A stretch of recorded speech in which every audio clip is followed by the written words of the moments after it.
Hey guys, this is Colin from Blackjack Apprenticeship, and on today's podcast, I wanted to answer a question that I get asked pretty regularly, which is, Colin, what are some things that you wish you would have known when you started your advantage play career?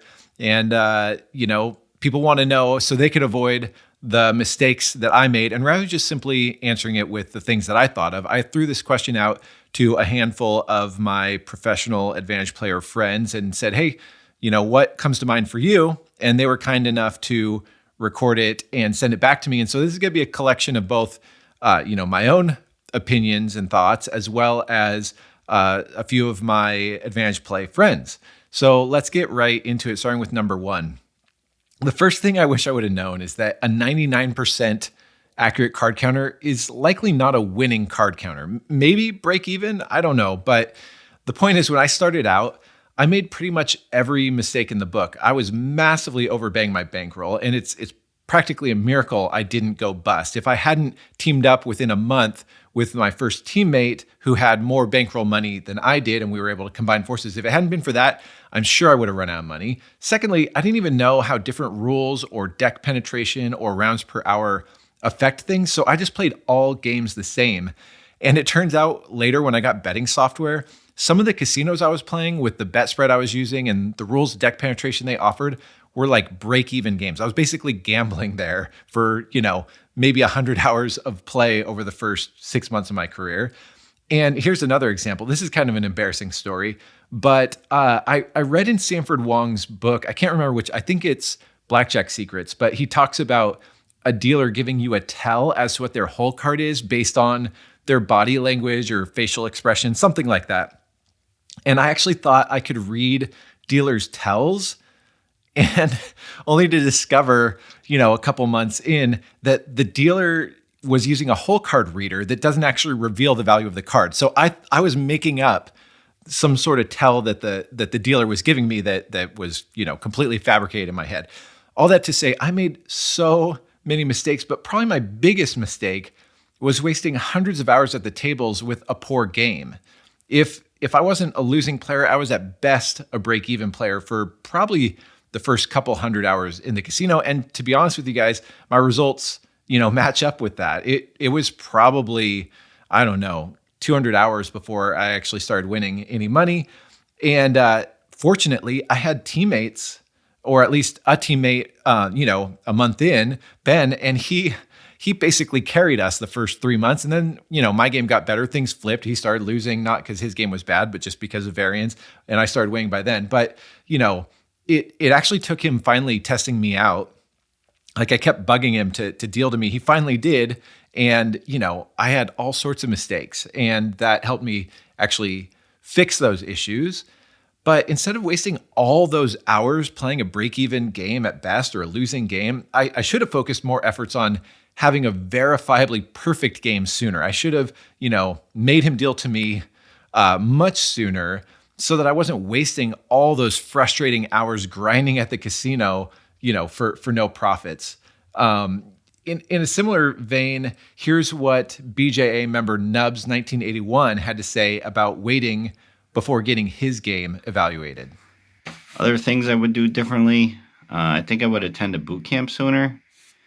I think you should have some time at the table.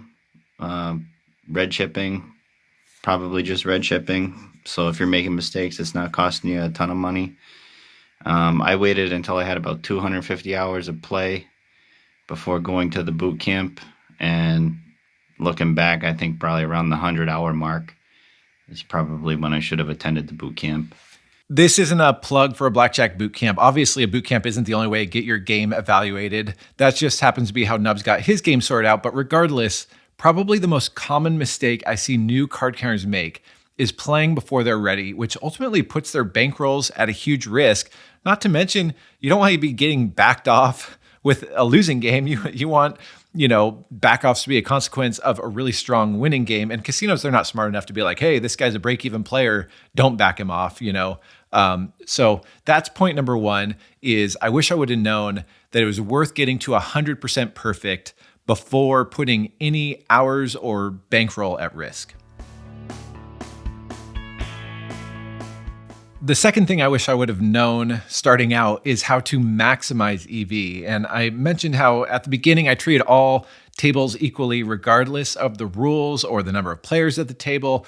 And it wasn't until I got some betting software that I learned, first off, like I said, some of those games were break even at best, while others were actually far more valuable than I gave them credit. And one of the biggest eye openers from betting software and playing around with it was the value of deck penetration. I'm not alone in this. Here again is Nubs 1981. Probably the biggest thing I would do over would be penetration. The first maybe 500 hours or so of my AP career, I spent playing poor penetration games. And if you look at my charts, it's definitely reflected in my charts. And when I asked BJA member and pro advantage player Just Dan what he'd do over if given the chance, he put pen at the top of his list. Here's what he had to say.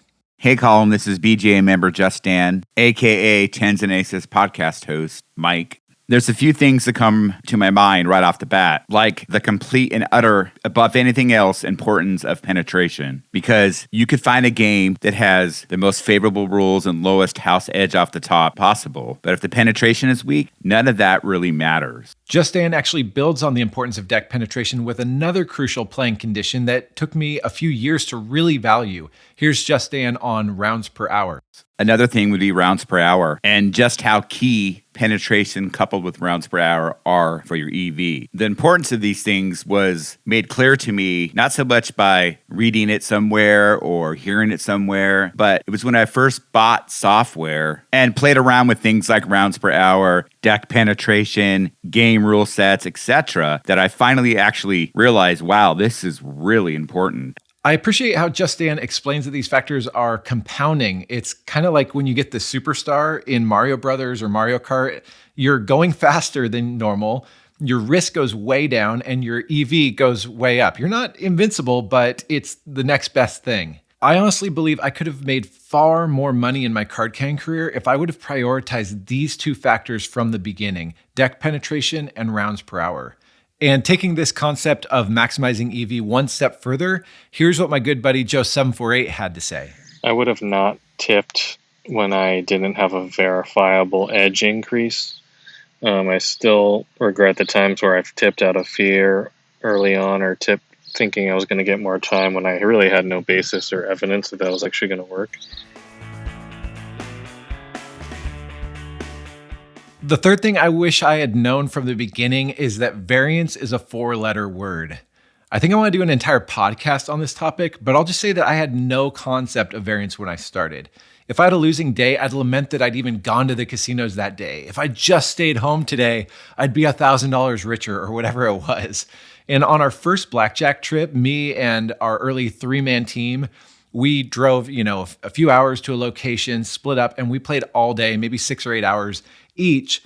And at the end of the day, when it was time to head home, we realized we'd broken even for the trip. And I thought, what a waste. We didn't make any money on this trip. Now, that's absolutely ridiculous to think now because, I've been through multiple losing streaks of over 200 hours. I just didn't realize how much variance was involved in the game at that point. And, I expected to make money every day. It also would have made me pay far more attention to N0 and things that affect variance in the long run, like poor deck penetration, poor rules, playing through negative counts, small bet spreads.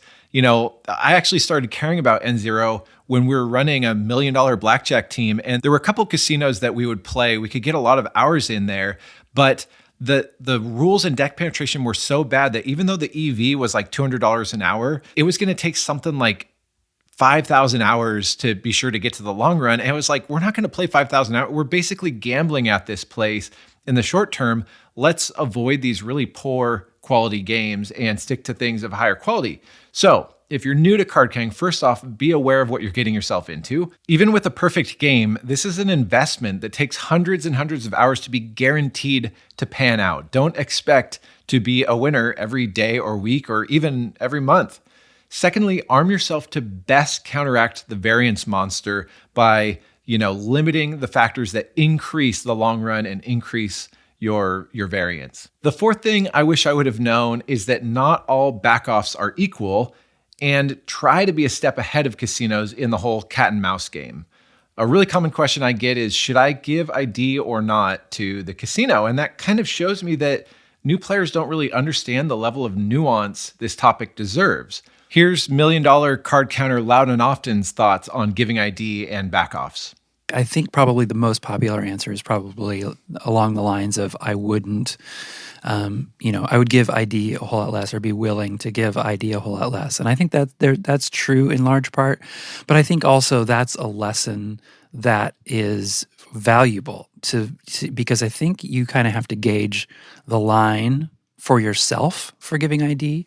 It seems like some people give ID, get lots of comps, and they are able to manage it, and they don't really have a giant problem. Other people find that, giving ID sort of ruined their day or multiple days, and they would do it a whole lot less. I actually think there's probably a fine line that changes from person to person. The good news is I'm pretty much feel like everybody is still alive in their card counting career, whether you've given an ID or not. What David is getting at here is that you really need to think through your goal and what ID will do for you and how it could harm you down the road. So it's not as simple of an answer as yes or no. It really is, what is it going to do for you if you give ID? How are you using that to your benefit? And what are the consequences? And are you comfortable with those consequences of giving ID? Building on that idea, here's what Joe748 had to share on the subject. I also would have skipped playing rated at some of the bigger chains in the country. The Penn Nationals, the Caesars Entertainment, unless it's like your home casino and you're kind of doing a long game on them. If you're just kind of traveling around the country, straight card counting, I would avoid playing rated at those big places. If you're kind of out in the middle of nowhere at a tribal and, you're not too concerned with databasing and you want to get extra comps or free rooms or stuff to help with the expenses, then by all means, go for it. Let me add a personal anecdote that might help. I remember being thrilled when I got my first back off. I had arrived. They were afraid of me. But what I wasn't thinking about is that this was a casino that was part of a chain of casinos in my area. There were maybe 5 casinos within a couple hours of me from the same chain. And this chain was incredibly valuable. They had a bonus opportunity that gave us a huge edge. It wasn't much longer before I was done at all the casinos in that entire chain. And I absolutely would have gone about things differently if I'd known better. I would not have played it the way I did. I would not have given ID the way that I did. And the moral is, put some thought and research into where you play rated or unrated. Going along with the theme of backoffs, I wish I also would have been better prepared for how to go about them. Here again is David's thoughts on what he learned about handling a backoff well. The adversarial nature I brought to backoffs, generally, when I was backed off, I would either, play confusion, like what's going on, or, a little bit adversarial, like, oh, what'd you see? What do you think so special? And it's more fun to go in a different direction, all kinds of different directions. I don't know. You can laugh, you can make a joke. I've lately done. I pretend as if this was something hard they had to do, and so I comfort them. I'm like, it's not your fault. Don't worry about it. Do not worry about this. You know what? I don't want you to worry about this at all. This was not your decision. This came from other people. So just don't worry about it. You're a good person. That along those lines. Just it's almost like I'm entertaining myself at this point. And of course, along with handling backoffs comes dealing with databases, casino databases. Now, if you're an advanced player long enough, you're probably going to get databased. Most of us are.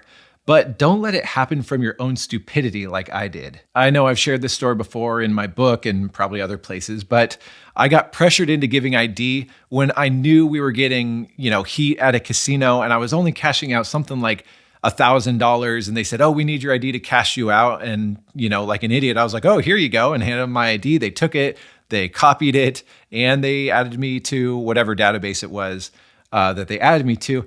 And now I know better than that.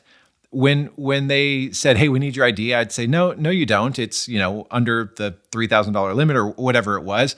And if they said, "Well, then we're not going to cash you out," I'd say, "Okay, bummer." And I'd walk out and leave. We could cash out on a different shift. I could get someone else to cash it out for me. But instead, I was an idiot. I just handed them my ID and the rest is history. So don't be like me, and think through it a little better and know your rights, and don't just give them ID because they say they need it. The next thing I wish I would have known from the beginning is that there's more than one way to skin a casino. Blackjack Hall of Fame member, expert, and Gambling with an Edge host Richard Munchkin talks about how players tend to have tunnel vision when they go into a casino, and I was definitely a culprit of this. I overlooked all sorts of advantage play opportunities right in front of me, from bonuses, like I mentioned earlier, with edges off the top, to comp hustle opportunities, to other forms of advantage play. And if I had it to do over, 1, I would have kept my eyes open. 2, I would have read way more books. 3, I would have networked better. We didn't network really at all because we just thought we knew everything and we're full of ourselves. 4, I would have looked to be a more well-rounded advantage player from the get-go. Can't do it over, but there was so much opportunity for EV that we walked right past and avoided because we didn't have our eyes open, we didn't network, and we didn't try to continue to learn early on, and that's a pretty major regret. That brings me to the next thing pros wish they had known, which is networking. Here's Joe748 again. I wish I would have spent more time on certain aspects of training, not the mechanics and things like that. I did a pretty good job at, but just all the stuff that you can't really learn from a training drill or like a video or something, like stuff that you can only get from advice from other pros, or just like tips and tricks, basically a boot camp type situation. I wish I went to like a full boot camp and asked a lot of questions to people who had more experience, because they'll save you a ton of time and probably gain you, a lot of EV along the process. And here's what Nubs 1981 has to add to this conversation of networking. I think networking gets overlooked a lot. It's both important for you and the other person. Too many young APs I've met over the course of 5-6 years that either through them failing to network or me failing to network with them, they've gone bust. And you generally don't hear their stories posted in the forum, because when people go bust, they don't want to talk about it. But I know my fair share of people that went bust, and I think networking or failing to network was one of the key factors there. The next thing I wish I would have thought about from the beginning is how advantage play fits into the bigger picture, or even if it fits into the bigger picture. And honestly, this should probably be the first thing that you consider. The reality is that advantage play is not for everyone. And my honest advice is to figure out if it's a good fit for you. And if it is, how? How's it going to fit into the bigger picture, what your life goals are, things like that. In sharing about why and how advantage play was a good fit for him, Loudon often compared card counting to his last kind of real day job before becoming a full-time card counter for the church team, the team that I co-managed that Loudon often started out on. Here's what he had to say. I was editing a really boring trade publication. And the thing about that job is I was a bad manager. I would hide away in my office. I wanted to solve all problems myself and not necessarily work with the team. Just basically covering my ass, getting done what was required of me, but not sort of serving the job or the task at hand or the coworkers or the employer. Just sort of immaturity and unexcitement about the job. So that brings me to card counting. There wasn't a lot about my early career that I regret or would do differently.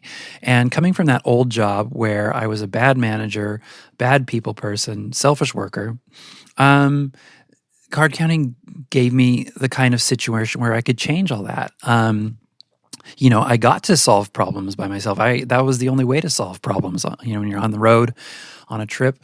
And so that suited me just fine. I was excited about doing this work and I wanted to prove myself. So I was actually, I think, doing sort of a good and responsible job of relating to the managers and other people on my team because I really wanted to prove that like I could do this and I could do it better than anyone else. So I was out to impress and serve and do the best work I could, bring home big profits, things like that. So the point of all that is that, yes, there are some things I would do differently, but I'm really proud of going into the adventure and sort of quickly realizing what was going to work for the team and what was going to work for me as far as, defeating things like burnout, always having a plan B, not overhyping my wins and losses, and finding a work arrangement that caused me to be sort of always working and not lazy. So I was able to find those things really quickly because I was excited about proving my worth to this team I was on. What I took from David's story is that his editing job was a poor fit, but when he got into card counting, he realized all the things that made him a poor fit for the editing job were the exact same reasons that made him a good fit as a full-time Advantage player. But for everyone who's a natural fit as a full-time Advantage player, there are probably 100 people who aren't for any number of reasons. And I'll share personally, every week on the Blackjack Apprenticeship YouTube channel, there's some comment asking me the same question of, hey, if card counting works and you're so good at it, why aren't you just doing that? And the reality is it's because I decided about a decade ago that it's not a good fit for me right now. When I got into card counting, I had no kids and it was a great fit. But, then my wife and I start having kids. We have 1 and then 2 and 3 and 4. And the trips were getting tougher and tougher to be on. And I felt like after nearly a decade of playing blackjack and running teams, I wasn't really learning new things. So I still did trips. I remember a West Coast trip that we took, my wife Grace and I and our 4 kids, and I played 40 hours of high stakes blackjack between Seattle and San Diego on this road trip. And, Grace is a trooper, but it was obviously not the way we wanted to do things for long. And I have no regrets looking back at shifting from, full-time playing and running teams to focusing on Blackjack Apprenticeship so that I could be at home and I could, be there with and for my kids and, feel like I was learning and growing in new skills. Now, that's my story on deciding or figuring out that Advantage Play wasn't a good fit at a season of my life. But here's BJA076 on his advice on another cost of being a full-time Advantage player. Going into it, I wish I would have known that when you pursue a blackjack or Advantage Play career, I think most of the times, especially if you're a solo card counter for sure, like it's not going to be, you're going to have a low social deficit most likely in your overall life. Like you may gain monetary EV and your bank account may grow over time, but I think your social interactions are going to shrink as you're playing more and more and you're on the road more often. And when you come home, like your friends are at their normal work schedules and things like that. So I think Advantage Play, card counting, like there's a high likelihood that you're going to be alone a lot of the time. So just prepare for that. Going into it, knowing your expectations, like this job will increase your bank account, but has a likelihood of lowering your social interactions. So if you do decide Advantage Play is a good fit for you, also ask yourself, how do you balance it with other goals like BJA076 is talking about? I've always admired how Tommy Highland and Richard Munchkin made sure Advantage Play fit around their families and their other priorities. And I'm sure it was a tension, and there were times they had to decide, how much to work versus how much to be home. And that stuff's not easy. But they made sure that they didn't sacrifice other things that were important to them at the altar of Advantage Play. And if you decide Advantage Play is a means to another goal, make sure you keep that in mind so that you can reassess if and when it's no longer a good fit. Just because Advantage Play makes sense during one season doesn't mean it makes sense forever, like in my case. And there's nothing wrong with that, Whatever, this is my advice. Take it or leave it. Fast forward, whatever you want. But my advice is know those important big picture goals, what you're living for, and make sure that Advantage Play is helping you get closer to that goal rather than further from it.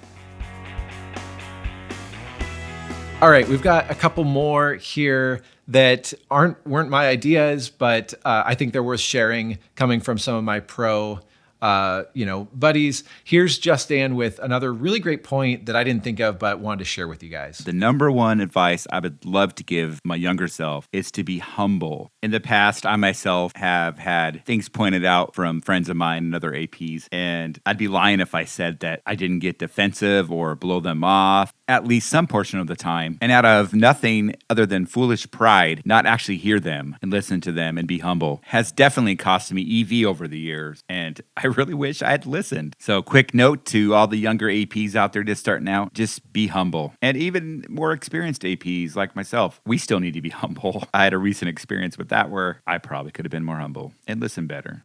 Man, if you're not humble getting into Advantage Play, I guarantee you this game will humble you. This job or this hobby, it's going to humble you. Not to mention how it's going to serve you working with other Advantage players or really in life in general by approaching the tables, approaching relationships with a strong measure of humility. All right, this brings me to the final point, which comes from Joe748. Here's what he had to say. Something I wish I would have done if I were to restart Blackjack, and this has nothing to do with like gaining any more money EV, but I would have written down like all the stories and written down all the weird, funny interactions I've had with casino staff, just to have to kind of go over, because once you go around the country, everything sort of becomes a blur and it's hard to remember a lot of these stories. So that's something I wish I had now to just look back on. I know some people get into card counting or Advantage Play just for the money, but for most of us, it's a combination of the money and the desire to do something exciting, something unique, and live a story worth telling. And I totally agree with Joe here. I wish I'd taken down notes of more of my experiences. I seem to repeat the same couple dozen stories over and over because honestly, those are the ones that stick out. And I've probably forgotten 3 times as many stories as the ones that I think of regularly. And I know this is true because when I hang out with one of my original teammates, Jeff, we get together every couple of weeks and he's always remembering stories that I'd completely forgotten. And so, like Joe said, write this stuff down. You'll be able to tell your kids, grandkids, your future friends, other people about the wild or just plain odd things that you encounter in this job and in the casinos. All right, that's it. Let me know what I missed. I think there are about 9 or 10 things there in that list. Post in the forum things that I should have covered, and maybe I can double down and do another version of this. And we're going to do something special a few days after this podcast comes out. We're going to have kind of an open discussion in the chat room area of our membership so that we can discuss this and whatever else you guys want to talk about. So if you have a membership, you can check that out. Find out more in the forum. If you don't have access to the forum because you don't have a Blackjack Apprenticeship membership, well, that is your biggest mistake as an Advantage player. Just kidding, sort of. Obviously you don't need a membership to learn, but there's an incredible amount of value from the video course to the training drills, to the betting software, to the casino database, to the members only podcasts, to the forum and chat room where you can network and learn from, share stories with other Advantage players. So you can all check all of that out at Blackjack Apprenticeship, and we will catch you on the podcast next time.